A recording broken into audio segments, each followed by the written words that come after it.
அன்பு நண்பர்களே, அனைவருக்கும் அன்னை சமையல் உமாவின் அன்பான வணக்கங்கள். இன்றைக்கி அன்னை சமையலில் பார்க்க போகிறது சிம்பிளான ஒரு லஞ்ச் மெனு தான் பார்க்க போகிறோம். தக்காளி புலாவ். இது சாப்பிட்றதுக்கு பிரியாணி டேஸ்ட்டில் இருக்கும். செய்கிறதுக்கு ரொம்ப ரொம்ப சுலபமானது. வாங்க தக்காளி புலாவ் எப்படி செய்கிறதுன்னு பார்க்கலாம். குக்கரில் தேவையான அளவு எண்ணெய், 2 பிரியாணி இலை, 3 பட்டை,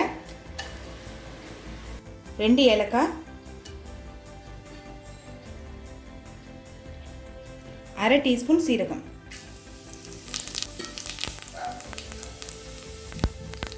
அடுத்தது நீளமாக நறுக்குன 2 வெங்காயத்தை சேர்த்துக்கலாம்.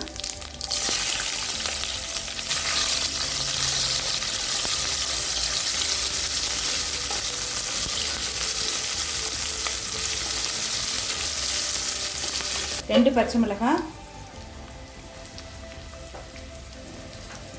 1 டீஸ்பூன் இஞ்சி பூண்டு விழுது, கொஞ்சம் புதினா.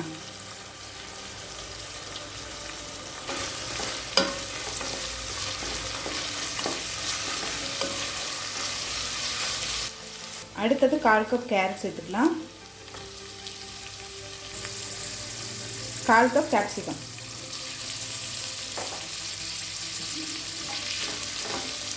இதிலே உங்களுக்கு விருப்பமான காய்கறி கூட நீங்கள் சேர்த்துக்கலாங்க.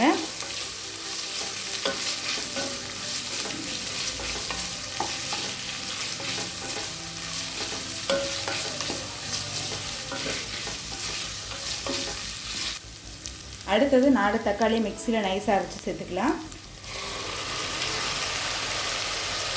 தேவையான அளவு உப்பு,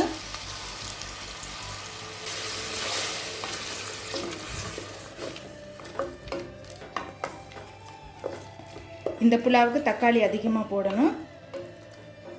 இப்போ அடுத்தது 2 ஸ்பூன் மிளகாய் தூள் சேர்த்துக்கலாங்க. இப்போ நம்ம தக்காளி அதிகமாக போட்டிருக்கனால காரம் கொஞ்சம் கூடுதலாக சேர்த்துக்கணும். 1 டீஸ்பூன் கரம் மசாலா.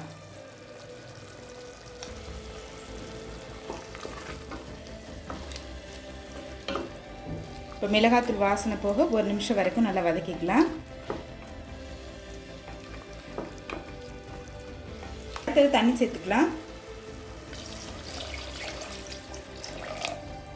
இந்த புலாவுக்கு தண்ணி 1க்கு 1.5 அளவுக்கு சேர்த்தா போதுங்க. ஏற்கனவே தக்காளி சேர்த்துறதுனால கொஞ்சம் கிரேவி மாதிரி தான் இருக்கும். தண்ணி நம்ம எக்ஸ்ட்ரா சேர்த்தோன்னா குழஞ்சி போயிடும். அதனால் 1க்கு 1.5 சேர்த்தா போதும். நான் 1.5 கப் அரிசி எடுத்திருந்தேன். அதனால் இப்போ 2.25 கப் தண்ணி சேர்க்குறேன். இப்போ இதை நல்லா மிக்ஸ் பண்ணிக்கலாம். கொஞ்சம் புதினா, கொஞ்சம் கொத்தமல்லி. அடுத்தது பாஸ்மதி அரிசியை சேர்த்துக்கலாம்.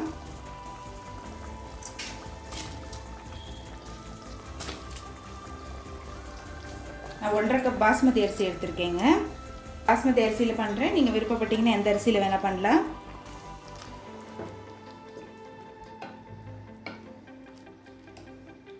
இப்போ மூடி போட்டு குக்கர்லேருந்து 2 விசில் வந்தோன்னே இறக்கி வச்சிடலாம்.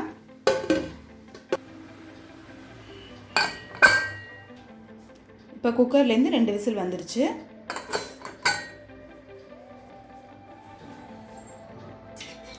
இப்போ 1 டேபிள் ஸ்பூன் நெய் சேர்த்துக்கலாம். கொஞ்சம் கொத்தமல்லி, மெதுவாக கிளறிக்கலாங்க.